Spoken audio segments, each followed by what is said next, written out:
찬양 감사하고요. 아주 옛날에 불렀던 찬양이지만 또 새롭다라는 생각합니다. 성경에서 3대 전쟁에서 승리한 전쟁이 있습니다. 가장 멋진 승리, 하나님의 위대한 승리라고 한다면 저는 세 가지를 꼽을 수 있습니다. 첫 번째는 우리가 잘 아는 열왕기상 18장에 나오는 갈멜산에서 엘리야가 850명의 바알신과 아세라신을 섬기는 선지자들과 850대 1 전쟁을 벌이죠. 기도의 전쟁이죠.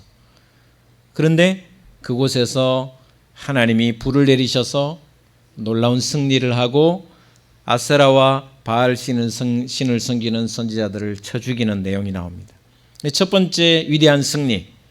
두 번째는 우리가 잘 아는 골리앗과의 전쟁. 다윗이 사무엘상 17장에 보시면 다윗이 골리앗과 싸웁니다. 구척 장신인, 어리고 너무 어린, 칼도 손에 쥐어지지 않는 그런 다윗이 골리앗과 싸워 승리하는 내용, 그리고 그 골리앗을 죽이고 블레셋에 승리하는 내용이 바로 사무엘상 17장에 나오는 골리앗과의 전투입니다. 그 다음에 세 번째 하나님의 위대한 승리가 바로 오늘 본문 말씀에 나오는 기드온의 승리입니다. 사사기 7장에 나오는 이 기드온의 승리는 상상할 수 없는 위대한 전투의 승리입니다. 제가 얼마 전에 국내 성지순례에 신안군에 다녀왔습니다. 문중경 전사님도 계시고 하는 거기 산티아고 순례 길이 아니고 12사도 순례의 길을 한번 다녀왔습니다. 쉬는 날 월요일 날 다녀왔는데 이 산티아고 12사도 순례 길도 굉장히 저에게 굉장히 위로가 되었는데 갔다가 오면서 명랑해전, 이순신 장군의 명랑해전 울tur목을 들러보고 왔습니다. 근데 울tur목의 그 명랑해전의 전투 신에게는 아직 몇 척이 남아있다 그랬습니까? 남아있다고. 그걸로 일본의 그 함대, 엄청난 배를 이렇게 함몰시키는, 그래서 대승을 하는 내용이 나오죠. 근데 그 전투도 위대한 승리지만, 이순신 장군의 위대한 승리지만 여기의 전쟁과는 비교가 안 됩니다. 이 기드온의 300용사, 300명의 군대를 가지고, 군대도 아닙니다. 성경에 보면 군대라고 하지 않습니다. 백성들이라 그랬습니다. 훈련된 군인들이 아니었습니다. 그럼에도 불구하고 300명으로 13만 5천, 미디안 용사 13명. 성경에는 미디안 용사라 그랬습니다. 이스라엘의 300은 백성이고 미디안의 군대는 용사라 그랬습니다. 13만 5천 대 300은 비교할 수 없는 인원입니다. 이순신 장군의 12척은 그나마 대단한 배였습니다. 그리고 지형도 거기 울tur목이 배가 물이 돌아서 도저히 감당할 수 없는 일본 적함이 감당할 수 없는 곳이었습니다. 그러니까 지리적 지형도 너무 좋았습니다. 그런데 전혀 그런 것 없이 오직 300명의 백성으로 13만 5천의 용사를 군대와 싸워서 이긴 내용이 오늘 본 말씀의 내용입니다. 어떻게 이 일이 가능했을까? 300명으로 13만 5천이라는 대군을 어떻게 물리쳤을까? 그래서 오늘 저는 기드온이 이미 큰 용사였지만, 그리고 순종하는 믿음으로, 오늘 아까 우리 순종이 축복이다라고 이렇게 보셨죠, 예배 전에. 그래서 나무 한 그루에 이제 우리 김영임 집사님이 그림과 텔레그라피입니까? 정확히 이름이죠. 해서 순종이 축복이다. 기드온이 순종해서 그 순종을 통해서 결국 아버지 집에 있는 모든 우상들을 타파하고 아버지도 변화시키고 주위를 변화시켜가는 믿음의 순종을 이야기했는데, 그 기드온이 지금 어떻게 미디안 용사들과 싸워 이기는가를 오늘 본 말씀에 보여주고 있습니다. 첫 번째 1절을 한번 보겠습니다. 왜 미디안으로부터 승리했을까? 1절 말씀, 7장 1절 말씀 같이 보도록 하겠습니다. 시작. 여룻바알이라 하는 기드온과 그를 따르는 모든 백성이 일찍이 일어나 하롯셈 곁에 진을 쳤고 미디안의 진영은 그들의 북쪽이요 모레산 앞 골짜기에 있었더라. 아멘. 1절 말씀에 중요한 단어가 나옵니다. 첫 번째가 뭐냐면 13만 5천이라는 대군에 승리한 첫 번째는 기드온과 그를 따르는 이스라엘 백성들이 아침에 일찍 일어났다라는 것입니다. 일찍이 아침에, 다시 말하면 새벽을 깨우는 사람으로 살았다라는 것입니다. 여러분 성경을 보시면 출애굽기 14장에 홍해 바다가 갈라질 때도, 그리고 이스라엘 백성이 가나안 땅에 40년을 지내고 요단강을 건널 때도, 여호수아와 함께 요단강을 건널 때도 이른 새벽입니다. 아브라함이 하나님의 명령과 하나님의 뜻에 의해서 이삭을 바치러 모리아 산으로 떠날 때도 언제? 새벽이었습니다. 이른 새벽이에요. 그래서 믿음의 선진들이 살았던 모습에 보면 하나님의 일을 행할 때 무엇을 먼저 실천했냐면 아침에 일찍 새벽을 깨우는 믿음의 사람들이었다라는 것을 우리는 볼 수 있습니다. 이스라엘 백성이 40년 광야 생활을 했습니다. 40년 동안 하나님께서 만나를 허락해 주셨는데 그 만나를 언제 내려주셨냐면 이른 새벽에. 그런데 더 놀라운 것은 이른 새벽이 지나면 그 만나가 사라졌다고 했습니다. 아침에 일찍 일어나지 못하면 이스라엘 백성 그 누구도 만나를 거둘 수가 없었습니다. 굶어야 했습니다. 그러니 40년 동안 이스라엘 백성들을 끊임없이 훈련을 시켰습니다. 이른 새벽에 하나님과 만날 수 있도록, 만나를 얻을 수 있도록 훈련을 시켰다라고 성경은 기록하고 있습니다. 그래서 새벽을 깨우는 사람의 세상을 깨우는 사람이라고 할 수 있습니다. 미디안과 싸워서 이길 수 있었던 첫 번째는 기드온과 함께 했던 이스라엘 백성들이 어떤 삶을 살았냐면 새벽을 깨우는 사람이었다라는 것입니다. 오늘 예배를 드리고 하나님 앞에 나와 찬양하며 기도하는 저와 여러분, 새벽을 깨울 수 있는 믿음의 사람들 되시기를 주의 이름으로 축복을 드립니다. 새벽을 깨워요. 여기 새벽을 깨운다는 것은 4시, 5시에 일어나는 이런 뜻도 있겠지만 그런 이런 새벽을 말할 수도 있지만 아침에 일찍 부지런하게 하나님과 함께하는 시간을 가져라는 그런 의미가 더 포함되어 있습니다.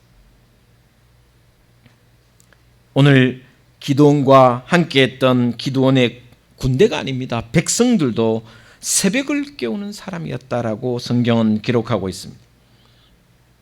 두 번째 기드온과 함께했던 이스라엘 백성들의 모습 속에 우리가 배워야 할 점이 뭐냐? 2절 말씀입니다. 2절 말씀 우리 같이 한번 보도록 하겠습니다. 2절입니다. 시작. 여호와께서 기드온에게 이르시되 너를 따르는 백성이 너무 많은즉 내가 그들의 손에 미디안 사람을 넘겨주지 아니하리니 이는 이스라엘이 나를 거슬러 스스로 자랑하기를 내 손이 나를 구원하였다 할까 함이니라. 자, 미디안 군대가 쳐들어왔는데 13만 5천이 모였어요. 군대가 13만 5천 적군이. 그래서 미디안을 물리치기 위해서 기드온이 백성들을 모았어요. 군대를 모은 것도 아니에요. 백성들을 모으니까 얼마가 모였냐면 3절에 보시면 3만 2천 명이 모였어요.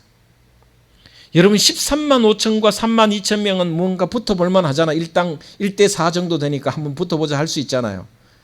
그런데 하나님께서 뭐라고 하시냐면 두려워하는 자는 다 돌려보내라. 3절에 이렇게 이야기합니다. 같이 읽겠습니다. 시작. 이제 너는 백성의 귀에 외쳐 이르기를 누구든지 두려워 떠는 자는 길앗산을 떠나 돌아가라 하라 하시니 이에 돌아간 백성이 2만 2천 명이요 남은 자가 10,000명이었더라. 자, 3만 2천 명이 모였습니다. 기드온이 외칩니다. 전쟁할 사람 남아. 나머지는 돌아가 22,000명이 돌아가 버렸어요. 집으로 가버렸습니다. 10,000명이 남았습니다. 하나님께서 그 10,000명도 많다고 이야기하십니다. 그러면서 4절에 뭐라고 이야기하는지 이렇게 보겠습니다. 4절입니다. 시작. 여호와께서 또 기드온에게 이르시되 백성이 아직도 많으니 그들을 인도하여 물가로 내려가라. 거기서 내가 너를 위하여 그들을 시험하리라. 내가 누구를 가르쳐 내게 이르기를 이 사람이 너와 함께 가리라 하면 그는 너와 함께 갈 것이요 내가 누구를 가르쳐 내게 이르기를 이 사람은 너와 함께 가지 말 것이니라 하면 그는 가지 말 것이니라 하신지라. 10,000명도 많다. 10,000명도 많다. 또 추려라. 그래서 물가로 데려갑니다. 물가로 데려가서 어떻게 하냐면 5절에 이렇게 성경 기록하고 있습니다. 같이 보겠습니다.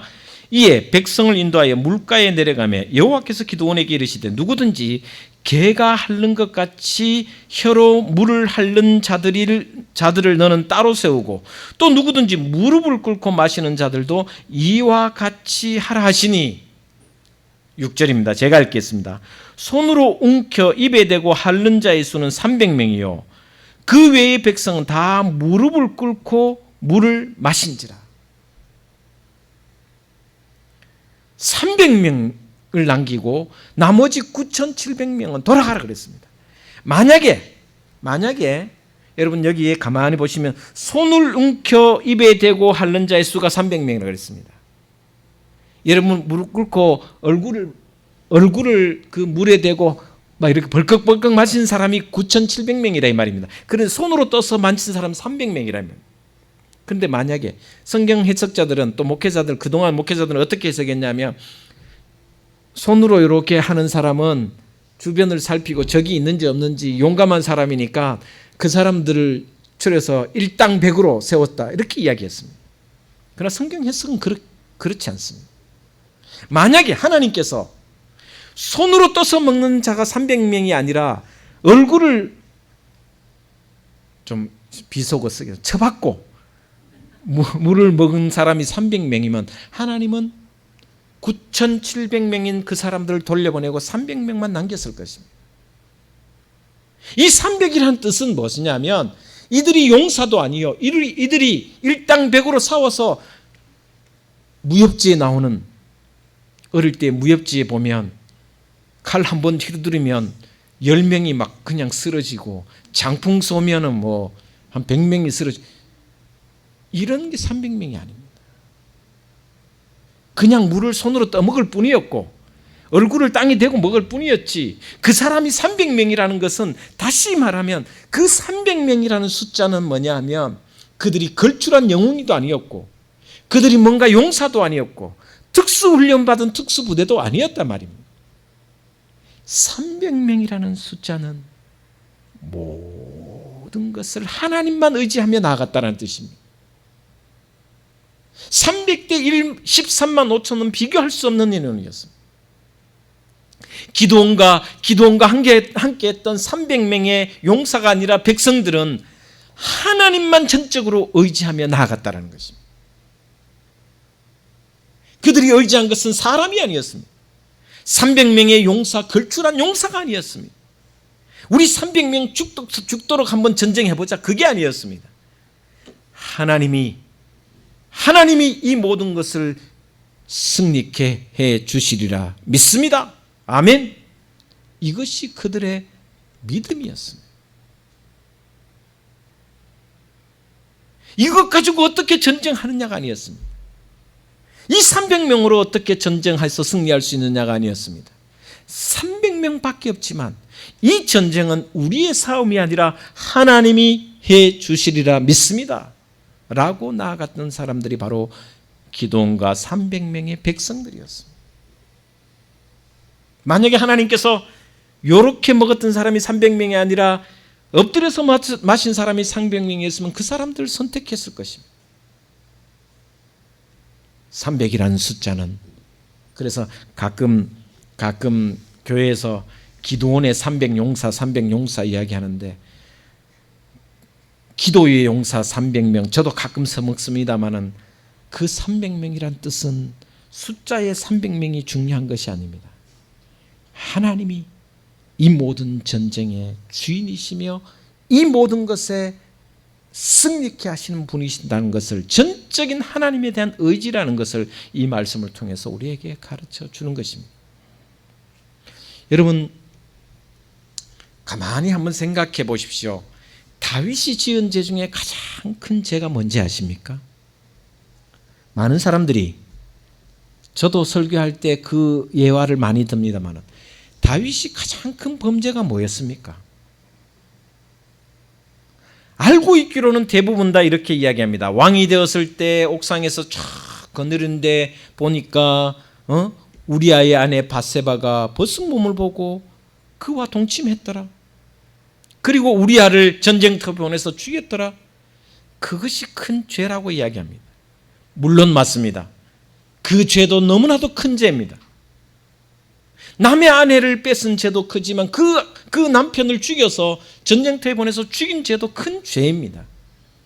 도덕적으로 법률적으로 큰 문제가 있습니다. 그러나 하나님 앞에 더 큰 죄가 있습니다. 다윗이 지은 가장 하나님 앞에 큰 죄가 뭐였냐? 바로 인구조사를 하는 것이었습니다. 인구조사를 했습니다. 사무엘하를 보면, 열왕기서를 보면 다윗은 어느 날 문득 사람의 숫자를 세기 시작했습니다. 주변 나라들의 환경을 보고 사람의 숫자를 세기 시작했습니다. 남자의 숫자를 세기 시작했습니다. 왜요?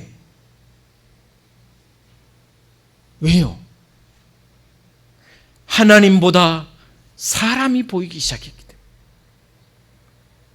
군대를 조직하고 그 남자의 장정의 숫자를 세워서 주변의 나라들과 대적하고 싶은 마음이 컸던 거예요.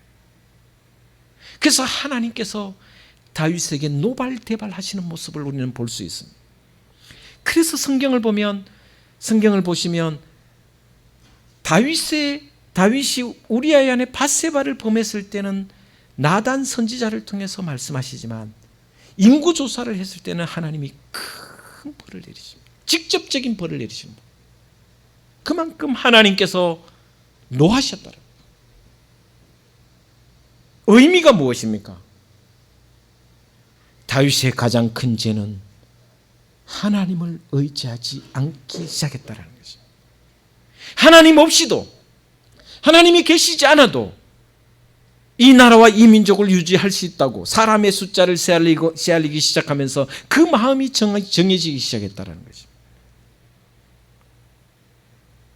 사무엘하 3장에 보면 인구조사가 얼마나 큰 죄인지를 적나라하게, 그리고 그 인구조사를 가지고는 과시를 합니다. 우리의 숫자가 얼마라고 과시를 합니다. 그 사건이 하나님 앞에 가장 큰 죄였다라는 것을, 그 사건이 하나님 앞에 가장 부족한 모습이었다라는 것을 성경은 우리에게 가르쳐주고 있습니다. 여러분, 기도원과 함께한 300명의 숫자는 숫자라고 할 수가 없습니다. 13만 5천에 비하면 아무것도 아닙니다.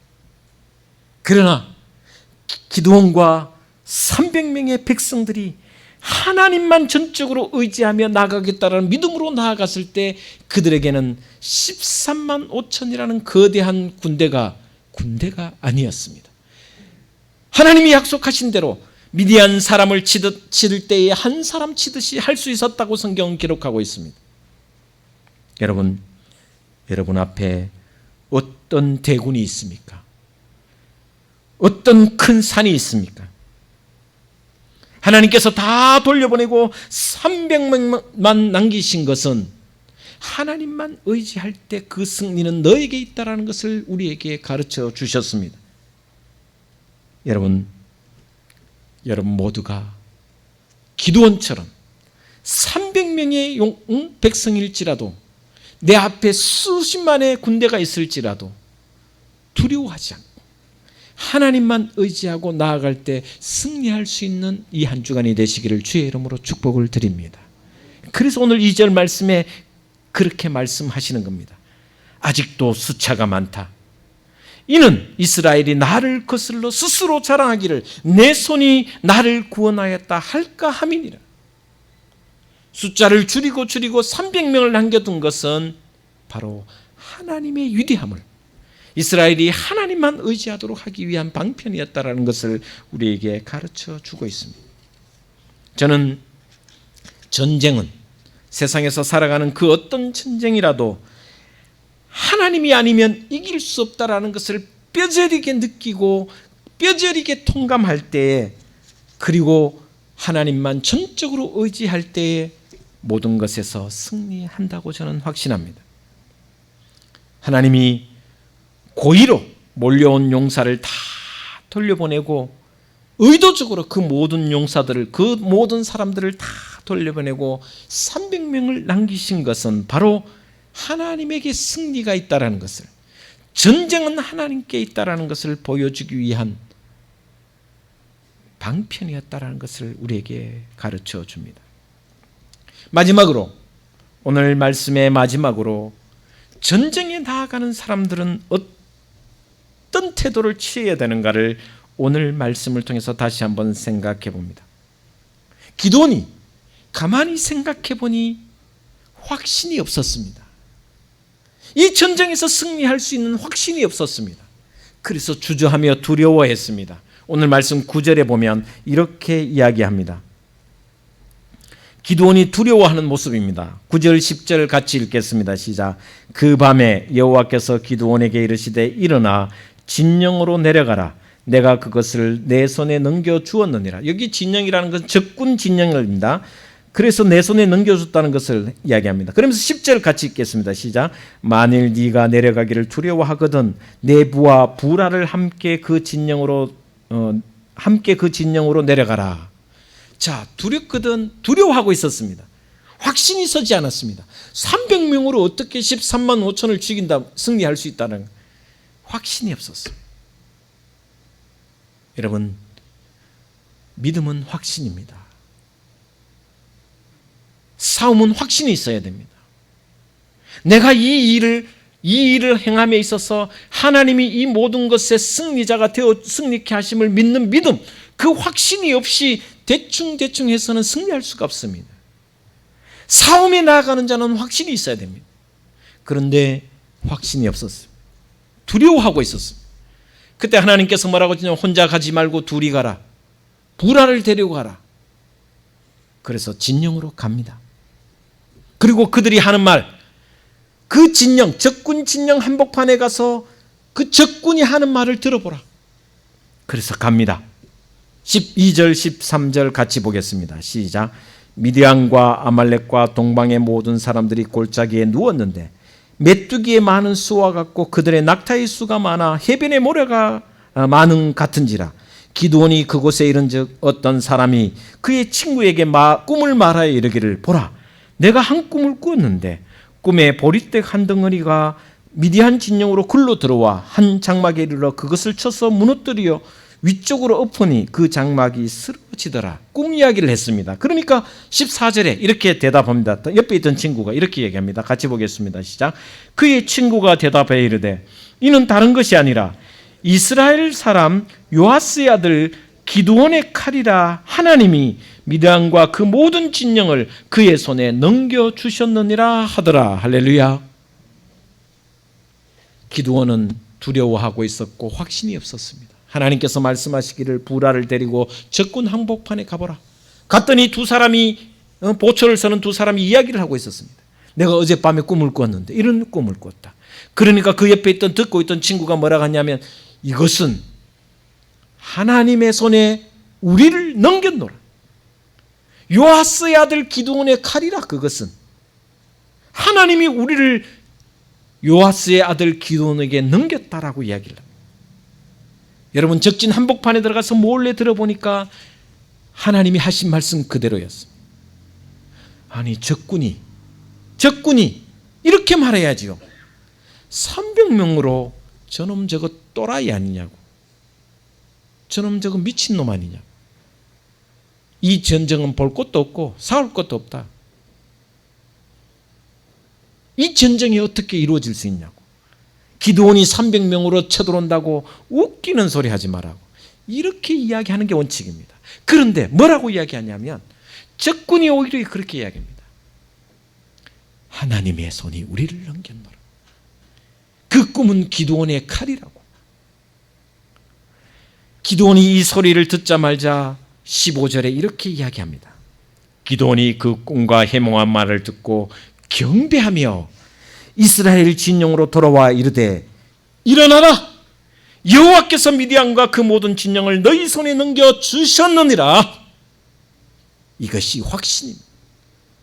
전쟁에 나아가는 자는, 믿음의 삶을 살아가는 사람은 확신이 있어야 됩니다. 하나님께서 이 모든 것의 주인이 되어주시고 이 모든 것에서 승리케 해주심을 믿노라. 일어나라, 가자. 그랬을 때 그 확신을 가지고 300명을 데리고 나아갔을 때 그 300명의 털끝 하나도 적군을 통해서 다치지 않았습니다. 그리고 하나님께서 그 13만 5천을 초토화시키는 모습을 성경은 우리에게 가르쳐주고 있습니다. 오늘 세 가지를 배웠습니다. 아침에 이른 새벽에 그들은 준비했습니다. 새벽을 깨울 때 세상을 깨운다고 말씀하셨습니다. 기드온은 또한 확신을 가지고 나아갔습니다. 두려웠지만 하나님이 이 모든 것을 이루어 주신다는 확신을 갖고 나아갔습니다. 그리고 또한 전적으로 하나님만 의지했습니다. 우리는 300명의 보잘것없는 백성이지만 13만 5천의 군대를 하나님이 승리케 해 주실 것이라는 확신을 가지고 하나님만 의지하고 나아갔을 때 승리할 수 있었습니다. 이런 승리가 이 한 주간에도 여러분의 삶에 이어지게 되기를 주님의 이름으로 축원을 드립니다. 기도하겠습니다. 하나님,